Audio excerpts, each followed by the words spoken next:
At sa atin pong balitang sports, balik home court na si Alas Pilipinas Women's Team Captain Gia de Guzman makalipas ang ilang taon. Narito si Kyle Basa para sa Sports Balita.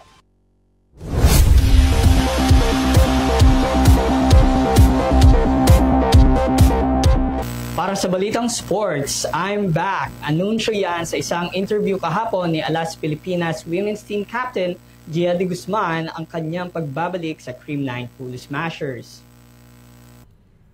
2 taong lumipas noong huling naglaro para sa Team Cream 9 Cool Smashers sa PVL itong si Gia de Guzman. Dumiretso siya sa Japan upang ipagmalaki niya ang kanyang talento. Sa Team Denso Airbees siya nakibahagi sa loob ng 2 taon. Binigyang diin niya sa kanyang pagbabalik, hindi niya ipapabaya ang kanyang role as team captain sapagkat ang kanyang focus ay para sa national team din.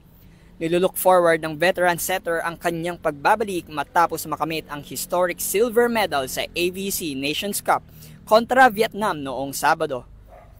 Sa kompetisyong naganap siya ay tinanghalang best setter kasama dito ang kapwa Alas teammate na si Angel Canino as best outside hitter at si Del Palomata as best middle blocker. Abangan ang mga susunod na balitang sports mula rito sa EuroTV News. Muli ako si Kyle Basa. Balik sa inyo dyan, Henry, Mia at Vanessa.